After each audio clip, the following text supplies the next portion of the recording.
Okay, thanks for coming, everyone. My name's Kiyan Azarbar, and I work on GraphQL APIs at Shopify.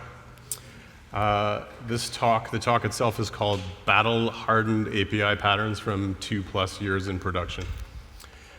But really, that's just a fancy way of introducing what we've learned and distilled into a set of best practices for designing GraphQL schemas or GraphQL APIs. You can use the terms interchangeably. But before diving into the weeds, I wanted to take some time to ease into the idea and explain why you should even care what I have to say today. So I'm actually on a team at Shopify named API Patterns. We're responsible for a lot of GraphQL-related things, as you can see or barely see with the font size. But none of that stuff is relevant. The only thing that's relevant is what's in blue, so like number 1, which is establishing patterns and best practices. Now, you might be wondering what the word pattern even means here, but before I explain, here's a really quick sort of condensed history and context on GraphQL at Shopify. This is like an internal talk that I gave that was 20 minutes long, compressed into like 45 seconds. So this is what GraphQL kind of looked like, working on GraphQL looked like about 2 years ago, maybe 2.5 years ago, mid-2016 at Shopify. Just a few pioneers exploring new technology, building something which they hope would power a radically improved mobile experience. So we were working on a new mobile app, a native mobile app, both in iOS and Android, and we had chosen GraphQL as a technology to power that app. I should point out, this was a highly focused mobile-centric version or subset of Shopify, so it didn't have to encompass the full functionality, but it needed to encompass what was necessary for mobile. So the team that was working on the GraphQL backend for that, the patterns and the principles and the unified vision that they put out was really just like a happy byproduct of the team structure. So when you've got like a small number of contributors and a culture of collaboration and peer review, this sort of thing just falls out by default. So that was 2016. You can see they're having a really good time there. And flash forward to today. This is what GraphQL, being a GraphQL contributor, is like today at Shopify. So Shopify is a really large, mature platform. It was then, and it's even bigger now. But at the time, they were only working on a subset to support mobile. Our REST API has also been around for a really long time. It's been built up over time, and it has a very large service area. Each aspect of REST was built and maintained by a team of experts in the respective domains, people who really understand the problem space and their API consumers. So for GraphQL or GraphQL public API to have the same depth and breadth, this should hold true again. So in the past year at least, the majority of GraphQL contributions at Shopify have come directly from the specialist teams themselves. So one consequence of this is the rate of PRs affecting our GraphQL schemas is already pretty staggering. We get on a slow day, we might get 12 or 13 PRs, and on a peak day, we could get in the 20s, even pushing 30. So, and this continues to rise. So this growth had to be managed somehow. So Shopify as a whole continues to have this unified vision for their GraphQL API. And also so that the individual teams could contribute to this vision and even enhance it. So the stewardship of this vision is one of the main responsibilities of my team. It sounds really fancy to say stewardship, but it's actually a word we use. I wish we had scepters, but we don't. And in support of this goal, we created a GraphQL API design guide or design tutorial. This was internal only at first. It was really so that we don't have to repeat ourselves all the time when working with the teams that were writing GraphQL backend code. But eventually it was generalized and it was made public in May. So this is the link. So this talk is based on our design tutorial, but it only covers a small portion of it. So if you're interested in learning more, I really encourage you to visit that link. But first, before fully diving in, I want to pull up to a bit of a higher altitude and discuss in a more general sense why this even matters. So in my opinion, APIs are fundamental to modern apps, but API design is fundamentally opposite in its approach. Maybe opposed isn't the right word. Maybe a better word would be complementary. But no matter how you slice it, these two things are very different. So this is my take. Modern app development is characterized by two strong driving forces. One is the pace of development and also the frequency of direction changes. And I've tried to capture that in that slide. It's a MotoGP rider doing like a 68-degree turn at high speed. App development is also exploratory. So, and this is where the racetrack analogy kind of breaks down, but I'm going to ask you to break into your imagination a bit and imagine a track that never repeats itself with lots of little forks in the road where visibility is poor and conditions are unknown. That's basically app development. But the best apps don't shy away from change, and they aren't afraid to try new things out, measure and assess. So app development is really subject to rapid course corrections. So what app developers need is an API that can support these shifts. So on the other hand, API design, this is my big reveal for my analogy, it's kind of like the truck that helps get these superbikes to the racetrack and supports them in their efforts. So I think a good API design ideally allows the app to pivot back and forth as often as needed. But it's important to note that whether our design choices reward us or end up haunting us, they do stick around for a long time. So teams need to commit to supporting these design choices in their API. It's much easier to add a missing piece than to remove or change one that's not quite right, and I'll touch on that later. But I think good API design really boils down to striking the magic balance. So on one side we have, and this is an interesting slide because it's expressed as a pair of negatives, things that you shouldn't do, but it's maybe more useful because I've found these two tendencies come quite naturally to developers. But because they're in opposition, they balance each other out. So one of those is a tendency to over-engineer, to try and plan for everything in the future and make an API do everything you could possibly want. And the other is a tendency to oversimplify, to build something really quickly that makes a lot of sense, get it out the door, don't worry about complications that may never arise. Obviously, both of these tendencies are not necessarily correct, that the answer is like some middle ground. But because these are in opposition, they balance each other out, and we can focus on the actual positive, stated positively. The group on the left there, their mantra might be, don't paint yourself into a corner. Don't make things so radically simple that an extra feature request will require you to re-architect. And the ones on the right side, the oversimplifiers, might say, build only what's needed today. So what we're really trying to do is strike that balance. So all this is just to say that getting it right the first time is really our goal. It's what we strive for when we're building APIs.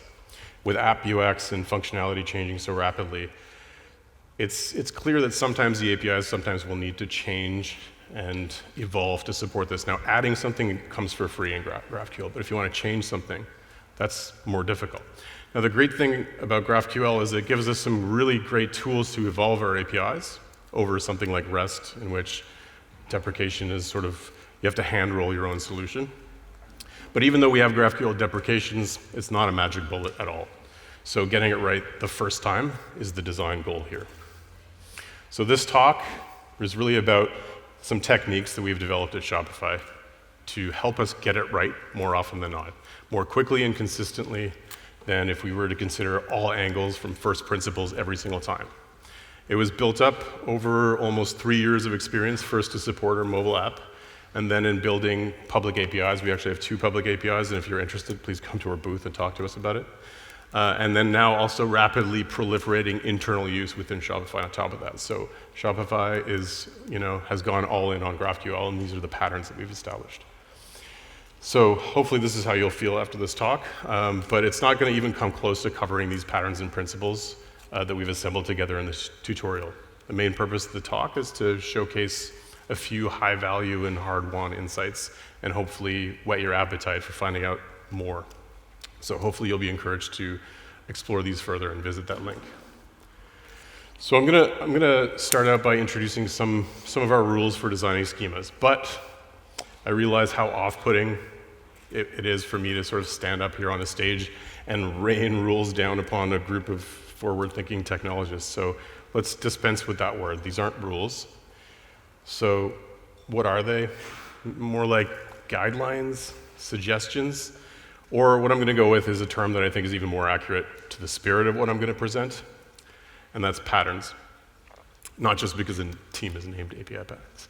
So why patterns? Pattern recognition is the process of extracting some meaningful signal from a sea of noise. And working on our APIs for several years, we've identified some recurring themes. Choices, design choices which we got right, ones which appeared often and performed better in contrast to other choices that were more rare. So over time, we've kind of recognized the patterns of design choices that succeed. So over time, we recognized these, and we did what all developers love to do. We enumerated them. And I mean like literally enumerated them. We didn't even give them names. They just have numbers.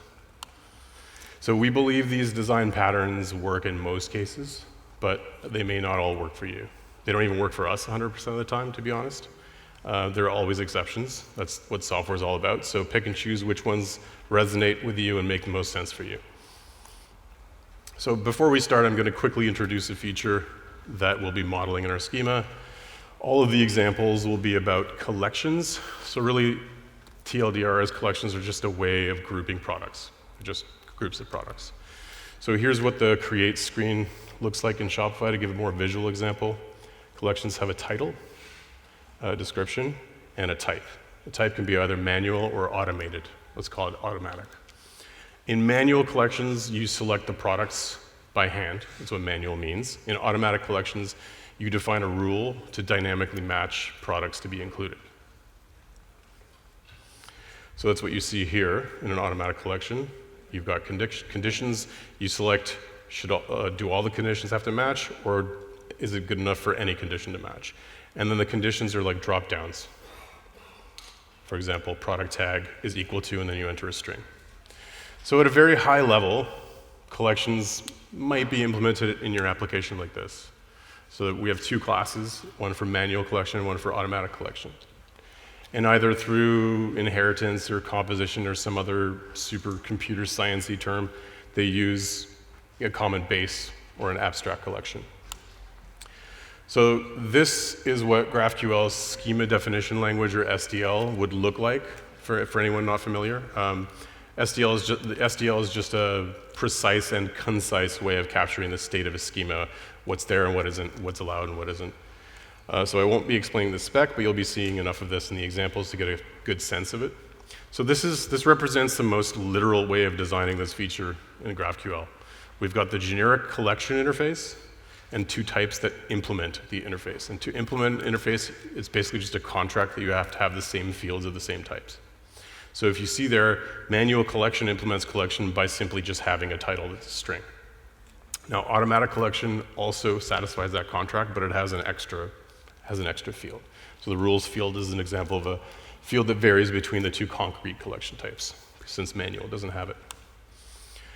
But this schema is just a direct representation of how we implemented this in our application code. There may be good reasons for our backend to do it this way, to be designed this way, but it doesn't mean our APIs should mirror this design. After all, the core concept that we're trying to model here is the collection itself, and that's part of our business domain. So the question is, would our API consumers actually care about the two different types of collections and an interface? And I don't think they would. So here's a simplified solution. We've collapsed the two different types. We've even got rid of the interface. We just have a collection now with a title and rules. But you may have noticed the downside. You may think to yourself, well, rules only apply to automatic collections, and before they were only on that type. Now we have like manual collections, which will have this extraneous field, which might be confusing or misleading. But we really want to design our types around the most important concept. Rules are really of secondary importance to this concept, so they shouldn't drive our design. And if we had two separate types, it was really because they were driving our design.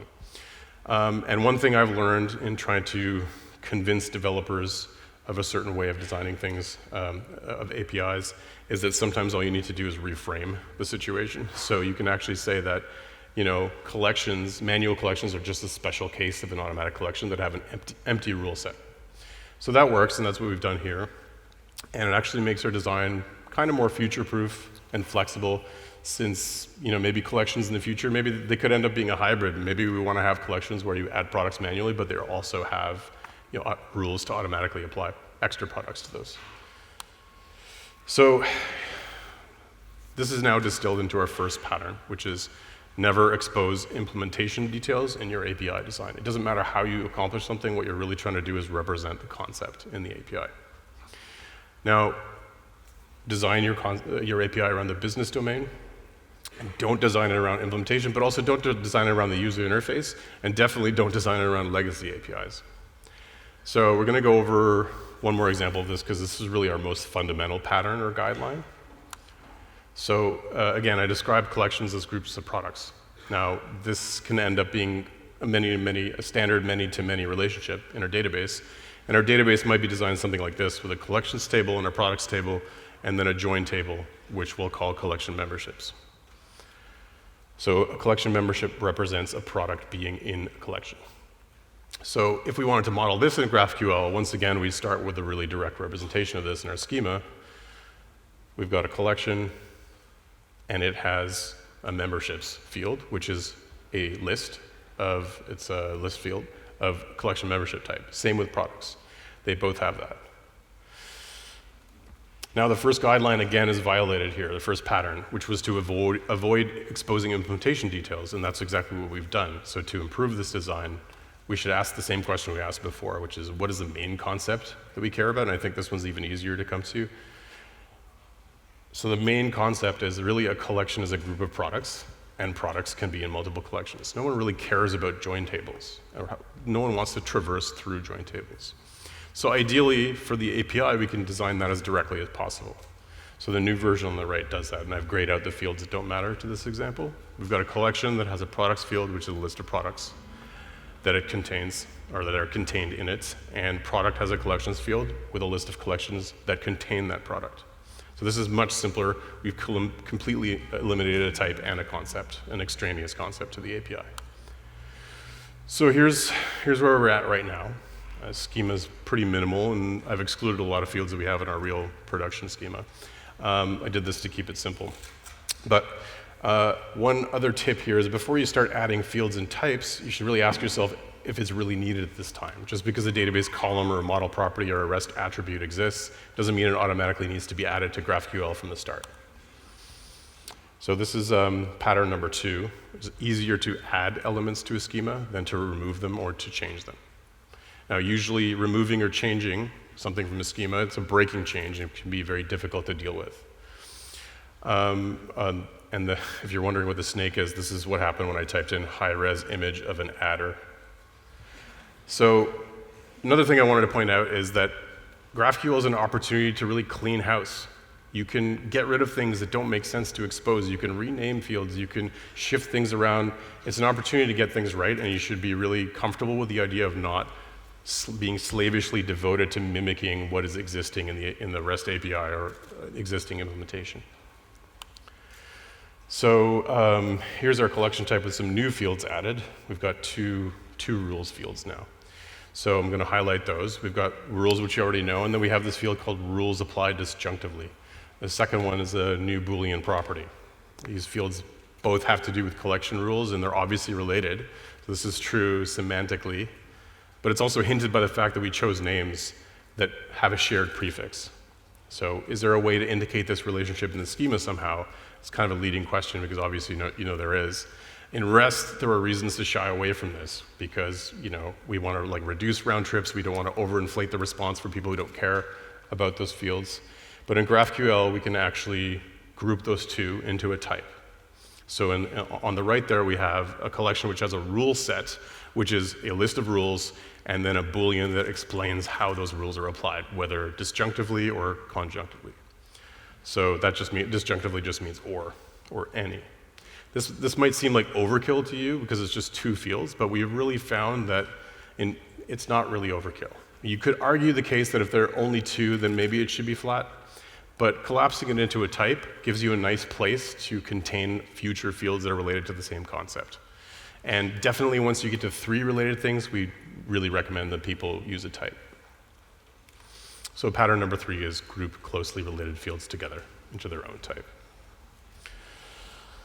So it's very common for new schemas to start with a one-to-one mapping between GraphQL types and models. But one other thing I'd like to point out is that you shouldn't be afraid to create types that don't correspond to a model in your system or a table in your database. Don't be afraid to create types which only exist in GraphQL if they help to represent your business domain properly. So that's where we are now. On the right, we've applied some of these patterns. But let's focus on this products field. And this is kind of an important one. It's not very sexy, but it's important. So right now, products is returning a list of products under collection. Now at Shopify, collections can easily have thousands to tens of thousands of products. So trying to return every product would be, in a single array, would be unwise. So whenever you implement a field, a plural field that returns multiple objects, always ask yourself if this field should be paginated or not. How many of this object can there be? Is there any theoretical limit in the data model? If there is, and this limit is really small, then maybe there's a case for keeping it as a list field, and you can make the call as to whether pagination is worth the extra complexity, because make no mistake, pagination is complex, although we do have tools and clients to help us deal with that. In our case, the field needs to be paginated. So I'm not actually going to go over the details of pagination there. We use connections from the relay spec, which is a very common pattern. You just need to pick one and stick to it. But here's the pattern. We like to call it look forward to the future. Can you envision a time when this list field might need to be paginated? A lot of people really want to start out saying, oh, it's no problem. Like, it's not going to be a long list. It's fine. It's fine. It's just a bunch of known values. But then those get added to over time, eventually get to the point where they're really unwieldy to deal with. But the important thing to point out here is not the details of connections versus list fields. It's that if you choose one, and then you want to go to a connection in the future, if you choose list field and you want to go to connection, you can't. It totally breaks the client's expectations of the return type. So this is kind of like deciding whether you need 16 gigs of RAM in your new MacBook Pro. You better be sure that you're getting the right size, because you can't change it later. Or you can with GraphQL, but you have to go through a whole deprecation cycle, and it's a real pain. So now we come to the image ID field, and I'm going to summarize this really quickly, that it's actually a tendency for people who are translating REST APIs to provide ID fields, but this is actually an anti-pattern in GraphQL, and the better solution is to actually provide the object itself. So this is what I've done here. A collection contains an image, which is an image type, which right now is just a placeholder for ID, but it will give you a place to add other fields on images in the future. So that's pattern number 5, which is to use object references instead of ID fields. This really allows you to go in and traverse relations and do it all in one query, whereas in the past with REST you had to make multiple requests. We've got a field here, which is kind of weird, sounds weird, called body HTML, and this is kind of for legacy reasons. But what this field is actually doing is describing the collection. So this field name can easily be confusing to someone using the API now. It's really just a description, so why not just rename it, which is a much sort of clearer way to do it. So our pattern number 6 is always choose field names based on what makes sense, not based on the implementation or on what the field was called in legacy APIs. This is very important. I'm going to skip over scalars, and I'm coming to one of my favorite rules here. So if you look over here, I've been ignoring the collection rule type for a while, but let's take a look at it now. So as a reminder, products can be in a collection when they're matched by a rule. Each rule consists of a field to match on, or a database column, and a type of relation, and an actual value to use. So here's an example there in white. So we could say like the field is product title, the relation is contains, and the value is shirt. What's important to note here is if you look at those drop-downs, the left side, the field, is a drop-down. The right side, the relation, is also a drop-down. So these are things with a known set of values, and often they're represented in interfaces as drop-downs. But because of this, we can actually convert these two fields to enums, and this is something that we do a lot at Shopify. So now we have two new enum types, collection rule field and collection rule relation. And they're a well-defined set of fields that you can match on and relations. And this is like really one of my favorites, which is use enums for fields which can only take a specific set of values. If you're not one of those values, you can't get in. And this is actually something really important to emphasize, because if you're writing your application in a dynamic language that doesn't have strong typing, it's definitely not a tendency to think this way. And even at the database design level, we often have tables that contain lists of known values, but they're represented as varchars. So we're used to using magic strings. GraphQL is this really great way to add a little bit of typing, a little bit of guarantees to your contract. That's actually really helpful in writing your queries. People who are working at graphical or anything with linting can actually see all the possible values. There's no chance of misspelling them, etc. It's really useful for the consumer. So here's something else. Here's some pseudo JavaScript code. I'm not really the greatest JavaScript expert, so I assume that it works. But this is to try and determine whether a product is contained in the collection. So you'd actually have to get the full list, and you'd have to iterate and traverse and make comparisons.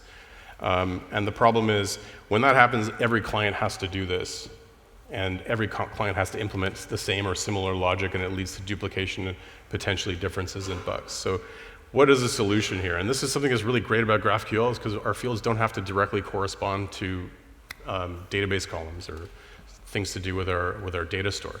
We can have derived fields that are really just driven by functions. So this field takes the ID of a product and returns a Boolean based on the server, determining if a product is in the collection or not. So we can have a field has product, pass in an ID, and then we will get true or false. And this is really useful. So pattern number 9 is the API should provide business logic, not just data. Complex calculations really should be done on the server in one place, not on the client in many places. So I'm going to talk a little bit about mutations. There's a lot more on mutations in our design tutorial, which I encourage you all to read, and I didn't really have time to get into that here. But I do want to talk about one small aspect of it. So here we have a mutation that updates a collection, and the return type right now is a collection, but this doesn't give us much flexibility. We can either return a collection or null, but we can't return anything else. So one solution is to create a payload type specific to each mutation, which we will use as the return type. Right now, this is just a wrapper for the collection itself. As you can see there, it just contains the collection. But we'll see how this becomes useful. So notice the return type's nullability. We can actually make it non-null, which means that it can never be null. And we can guarantee that we will always return a payload, and this has some benefits. So pattern number 2 is to use a payload return type. So back to the payload type, mutations can succeed or fail, and you want to provide feedback to your API consumers on those failures. Now, GraphQL has support for query-level errors built in, but these are not ideal for business-level mutation failures. They're more about validation against the schema, whether your query is malformed or not. These are top-level errors. But at Shopify, in all our payload types, we include a user errors field, which is really feedback from the mutation. So if there's something went wrong, the query was well-formed, but it just had to do with logic on the business side. Like you didn't provide a correct A when you're trying to update B. You can actually be informed of that with the user errors. So a successful mutation would return an empty list of user errors, and it would return the collection object that was updated. Unsuccessful mutation would return a null for the collection object, and you notice there that in the update payload collection doesn't have an exclamation beside it, so it's nullable, and an empty user errors list. Or sorry, if it came back as null, you would have a list of user errors which would explain what the issue was. So pattern number 13 is that you can make mistakes and recover from them. Mutations should provide user or business level errors via a user errors field or whatever you want to call it on the mutation payload. And having a payload gives you the flexibility because you guarantee the payload is there, and then the actual return type could be null, but the user errors field could contain information. And pattern number 14 there is kind of a corollary to that, which is most payloads for a mutation should be payload fields, like the fields that are inside the return type, they should be nullable, which allows us to return null when something goes wrong.